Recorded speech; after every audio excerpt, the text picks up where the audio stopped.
Pete and Hannah's Watch List. I'm your host, Pete Mitchell. I'm here with my great co-host, Hannah! Hello, people. Hannah, we're here today for What's Next, the show where we help you figure out what to watch next. On today's show, we talk about Dune Part 2. No.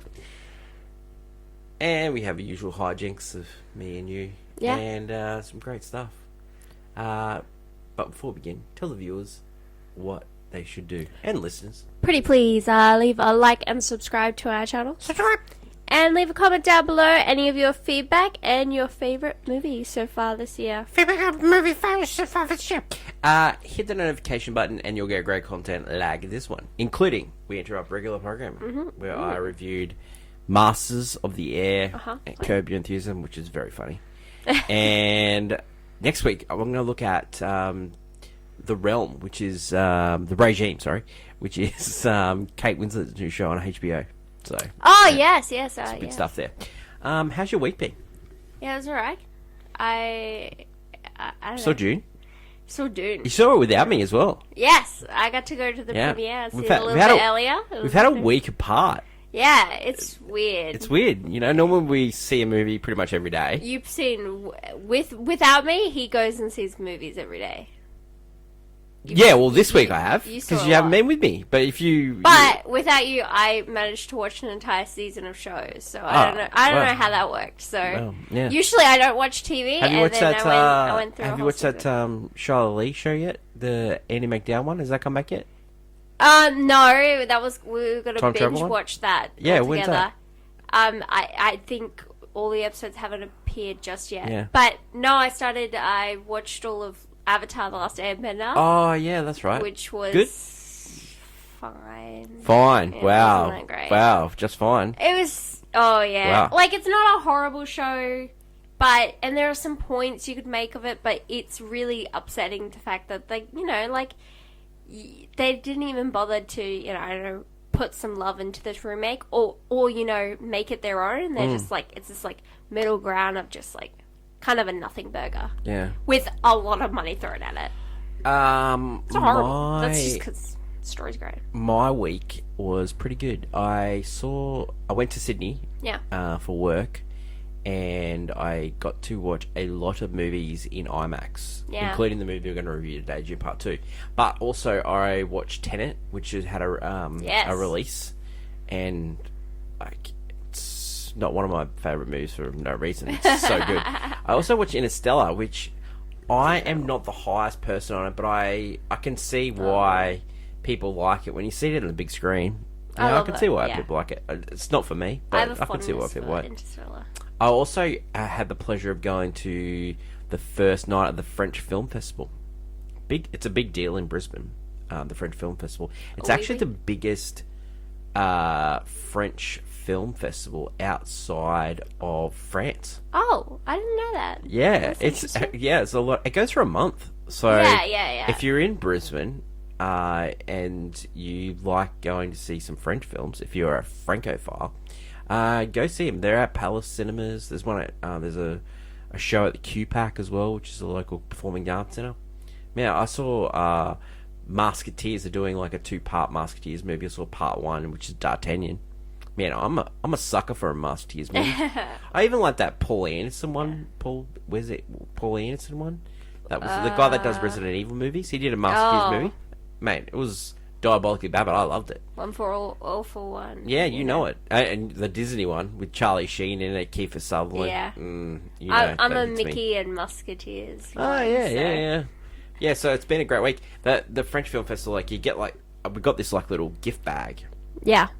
And you got, like, the Perrier water, but you also got this, like, box, and they put a lot of time into it, like a croissant with brie on it, a French candy. I love French candy. It's nice. Ooh la la. Yeah, so, Perrier bottle was warm, but, I didn't mind it. It was pretty good. you know what maybe when I was watching the movie and I was drinking the Perrier, you know what came to mind? What? Ballad of Ricky Bobby. Oh my god! Because he's sponsored by Perrier. Yes. Yeah, it just came to my mind. Just the whole French. I love it. Yeah, great movie. let's stop talking about my and your week. Let's talk about the movie that we're here to review today. Yeah, might Dune be Part 2. considered to be the movie of the year. We're starting on a high. Well, let's just start there. Is it your championship belt holder? No, only just because personally I just don't like... Because I have a personal thing about... like, I'm not a huge sci-fi lover. Yeah, yeah. And I do... Wow, it takes it's... Like, for me personally, I love everything about this movie. Yeah. And it's incredible, and I love it. It's just, personally, like... I mean, looking back, it will probably it'll be in my top 5, you know? You never know. But I'm not going to put it as my championship belt, because personally it's in my top 5 movies of the year? What, Dune? Yeah, I'm pretty sure I did. Oh. Yeah, pretty sure I did. First Dune? I don't know. No, number 2. Number 2? In our game. Oh, you did. Yeah. No, that's budget-wise, my dude. So you're going to wait. I mean, you're alright. You know what? It had a lower budget than Argyle, and it's making more money than Argyle, so you're good. Elevator pitch. We pick up straight after Dune Part 1. Yeah. Paul and his mum are trying to get in bed with the Freeman, trying to live with the Freeman. Yeah. Paul tries to take on, and then the mum becomes Reverend Mother. Yeah. And then we go from there.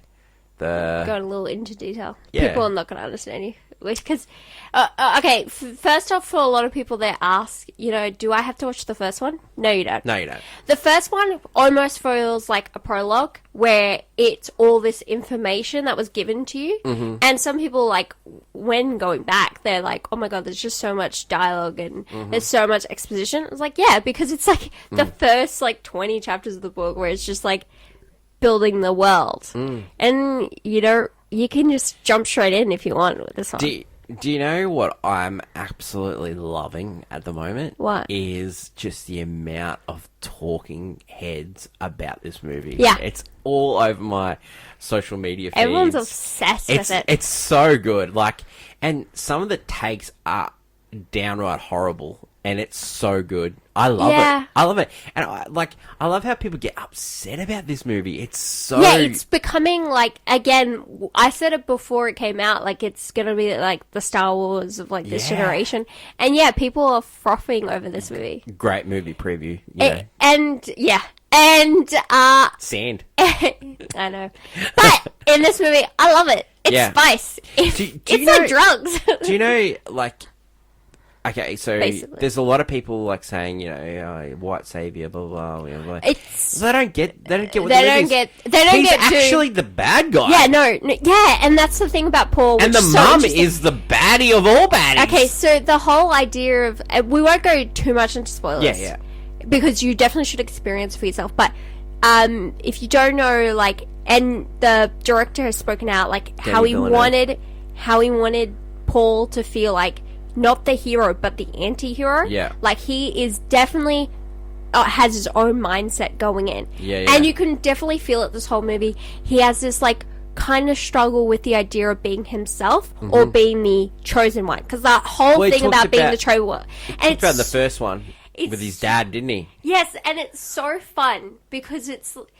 You think about... Because, a lot of properties have been influenced by Dune. Because the original book novel came out in the 60s. Yeah. And so you could go, Star Wars was heavily influenced. And it was... Frank Herbert, he said, I'm not going to sue, but this is a lot like my book. Yeah, and, there's nothing wrong with that. We all take inspiration. Some have taken direct thing. But yeah, well... The thing is... There's a lot of Shakespearean stuff about this as well. But how in the Chosen One stuff is done in Star Wars is completely different. Almost the idea is anyone could handle the prophecy. And it's Darth Vader was kind of the idea of building up to, he's supposed to be the Chosen One kind of thing. And in Dune, it's completely You're supposed to destroy the Sith! Not join them. And then, the whole Luke being the kind of Chosen One and how they deal with it, because it's more of a balancing. Whereas in Dune, he's, being told, there's, so many people who are you're the Chosen One, buddy. And he's yeah, but, I'm just a guy. Yeah. I just want to be with Zendaya in the sand, can't I? It's so good. Speaking of that... I know Denny doesn't like talking, in like Just actors. He just likes the visuals, right? Yeah. But the thing that worked the best for me is the relationship between Zendaya and Timothée Chalamet. It got me. I was in tears. It was incredible. I remember I remember the second trailer came out, because the first trailer came out, I was like, oh yeah, cool, Dune 2, it's coming out. That second trailer really focused on the relationship between the two, like him and Chani, and then I was just like, oh wow, okay, wait, there's something more here. And then when watching this film, you get this political warfare, you get the romance, like, between two people that seem destined for each other, but again, if their destinies like actually intertwine, so people, and I love the fact it's such a simple story. Like you break it down, but at the heart of it, like you get the mother-in-law is like interfering into the relationship. It's monster-in-law. Yeah. I love it. I really enjoyed that bit. I love also just. You have, they start expanding it with the Emperor finally coming into it, who's Christopher Walken, which, by the way, he's barely in it, and I think I need that because Christopher Walken distracts me way too much, because I'm thinking, like, that's Walken, buddy! You don't need more cowboy? When I see Walken, I get too distracted. I'm like, that's Max Shrek. Max Shrek. My boy Chip, and so he was he's like, my girl Florence, like, she's she's the daughter. Yeah. I think he really wanted to say to Paul, Timothée Chalamet's character, I'm just gonna I'm just gonna drop him off a higher building, He just, May your knife chip and shatter, buddy. Yeah. He is Batman, you moron.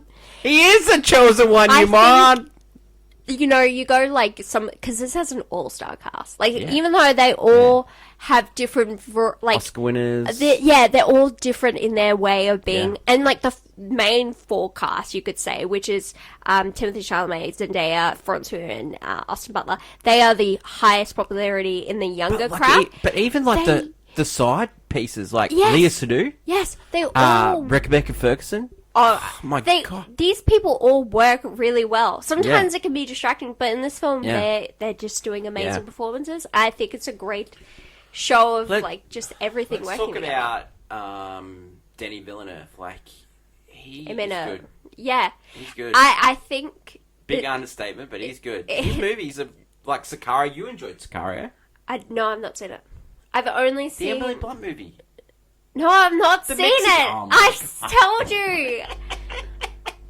What have I seen? You've seen that one? No, I haven't seen that one. I haven't seen it. You saw Blade Runner? No, I haven't seen it. I have not seen Blade Runner 2049. I can't. Dune Part 1. Yes, there you go. I saw Dune Part 1. I did not see Arrival. No, we haven't seen Arrival. I haven't, and there you go. But I'm pretty sure we saw Sicario. No, I've never seen it. You're terrible. I've seen Dune Part 1. No, you've seen Dune Part 1. What about Prisoners?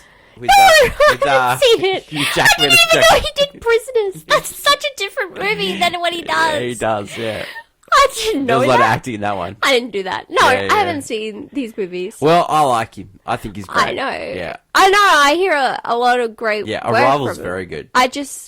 I've only experienced his Dune work. Oh, man. His sand work. You're a funny man. And this movie is it sounds amazing. Yeah. I mean, unfortunately, I was also, my ears hadn't popped from a plane ride, so it was like the fact that sound could reach my muffled ears was astounding.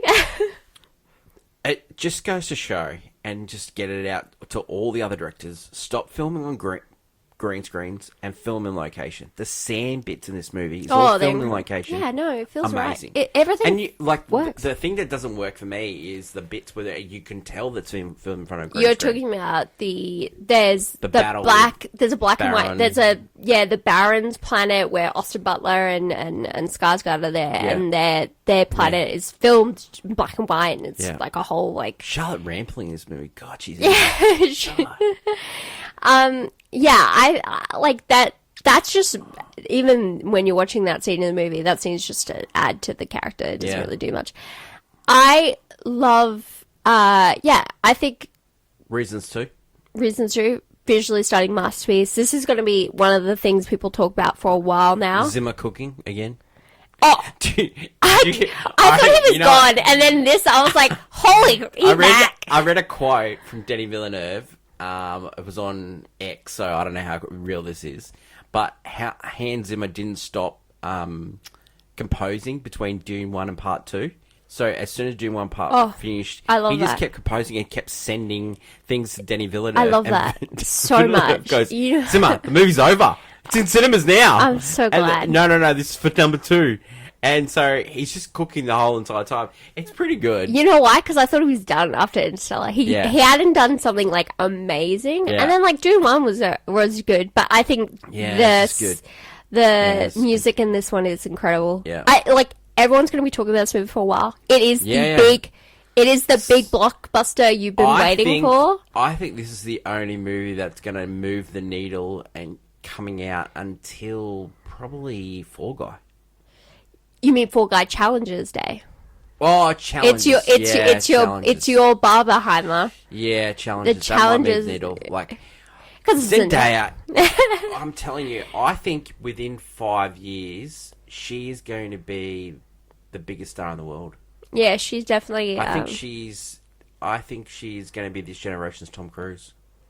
Yeah, but she's just amazing. She'll do. Making? But you think she's going to just continue doing like these bigger, like more? Well, the next movie Challenge is not big. No, but like that is more in the sense of like it's pop. Like she does a lot, even though like her work on Euphoria is highly awarded. Do you think she's going to go for more awarded stuff? No, I don't think she does. Yeah, I don't think that's she what I was thinking. I think if you're thinking Tom Cruise. Yeah. Yeah, no, where she does big action stuff. Give me Zendaya in a Mission Impossible movie.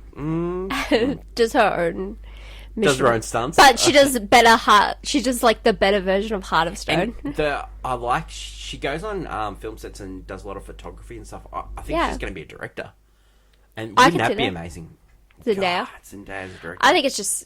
if you want to see this, I think this is your big blockbuster of the year. Yeah. It's... Well, for me... It's my championship belt holder. Yeah. Yeah, of course. I don't think you're gonna... Yeah. I think until you meet the challenges... I think it's a definite watch, yes. Until you meet the challenges Fall Guy, you're... Twisters 2. Mine is Twisters 2, or, you know what, recently, The Crow. Oh, yeah. Give me some Crow. You know why? Because I love... doesn't matter which Skarsgård it is. I love them. I love them all now. What is your rating for this one? Is it a banger? I think it is. It's incredible. I think it is. It's like... I think when we rewatch this movie in 5 years' time, we might say it's an all-time classic. You know why I also would give it a banger is because the fact that there is so much that happens in this movie, and the way it, still ends, because there's still way more to this story. Yeah. That the pacing feels great. And then once you get back onto the sand planet... When you're a ruckus, it's just like flat to the floor. So much stuff happens. Yeah, but it doesn't feel too overwhelming to a point where you're like, I need to press pause and walk away from this. No, I want to find out what happens to these characters. I like the slower bits at the start when I like it because you're just... Zendaya and Chalamet are doing stuff on the... You're just walking in... It's like you're walking into the... Like, because if you didn't watch that first one, you're like walking into Dune. You're like, oh, hello, this is nice sand planet. It's a watch. It's a banger. And go on TikTok and Instagram and... Just be careful of spoilers. There is some spoilers. People want to talk about this movie. Yeah. And they want to talk about the books... And because there's some spoilers coming through as well. Yeah, especially because the what? The continuation of the story. Some of the people people just going out of their way. There's a lot of stuff on TikTok at the moment, like creators getting paid for reviews and stuff like that. Like if we ever get paid to do a review, we'll tell you. Like we didn't get paid to do this but we did get invited. We get invited. I got to see it early. Yeah, so and it was very nice. Thank you for Warner Brothers Discovery. When we get invited to these things, we don't feel obligated to give it a good review. We just don't. No, we want to be as honest as we can. Yeah. We don't want to just... But if we ever get paid, we'll be upfront with you. Well, because I think there would be a little thing that says pay sponsorship. Pay promotion. Anyway. But yeah, I'm just letting you know. Cause this one is definitely not. That's between... We would hold up signs on the street saying, Dune 2, please much watch. Like, we love this movie. I think a lot of people do. You'll find, you'll see it. Yeah. And like the people that don't like it, I love their takes on it. I just love...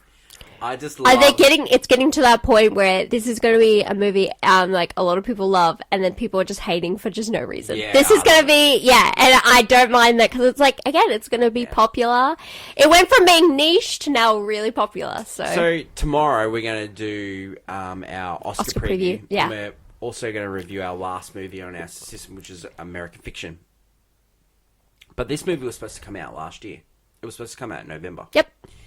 Do you think this movie would have been nominated for Best Picture if it got released last year? Yes, and I think it would have slapped up, I think, the sound and visual stuff categories. I think it would have lapped up. Split a lot of Oppenheimer stuff, but I don't think it would have beaten... I don't think it would have beaten directing. Yeah. I don't think it would have beaten acting-wise. Yeah. It would have been nice to see nominations from it, but I don't think it would actually... Just because it, even though it's amazing on all sorts of qualities, it is still the closer to an action blockbuster than it is to that. Butler might have got nominated. I think they would have done it because they were like, Butler, best supporting actor's not strong after Downey Jr. and there's some... No, yeah, it would have just been like highlighting different people and more so because it technically feels like a very tight race. I think it may have caused a dropping out of Martin Scorsese as director. I think I would have. It would have, and I would have been 1,000% okay. We would have been high-fiving it. That's it for the show today. A lot of talk about Dune Part 2. I love sand now. Over the next couple of weeks, there's only really one movie coming out, so we'll be doing more in depth. And talk about other movies and what's coming out. And we're watching a lot of streaming stuff and stuff like that, so we'll include those as well. But we'll do more conversations like this where we're just really talking about one movie tomorrow on tomorrow's show. We're Oscar preview. Next week is Oscars. We're doing a live show, YouTube and TikTok. We'll review all the awards, but we're going to give our predictions and prediction pain. No, not pain. Oh, what? Prediction? I don't know. Pain? What? It doesn't help that our predictions are going to be exactly alike. It's not like there's going to be... Not. Yeah, because then we're not fighting against anything. We both believe in the exact same movie. No, but I'll zig on a couple. You sure? I'm a zigger. I've already got a couple in mind that I'm zigging on. Okay. That's it for today's show. Thank you to my lovely co-host Hannah. We're starting to both feel better. We're starting to live again. So it's good times. Hannah, Peter, thank you everyone for watching and listening. Don't forget tomorrow, movie news, preview next week's new releases. We also have a look at American Fiction, our last movie of the Best Picture thing, now available on Amazon Prime. And we'll give our predictions. And remember, loser gets to pick the other person's movie. Ooh. Mm-hmm. Should be huge. Good times. Until we catch up for movie news, long live cinema. Go see Dune Part 2 in cinemas. Go see it at the biggest screen possible. It helps. Yeah, try an IMAX if you can. At Reading or IMAX or Surround V. Hoyts. What's it? VMAX? What? No, Hoyts. The 360 one. What's that one called? Oh, Screen X. Yeah, go see it at Screen X. We can see it at Screen X? Yeah, we should totally do that. Let's go. Let's have this conversation off book. What a great show we've had here. Until tomorrow, it's bye for now. Bye.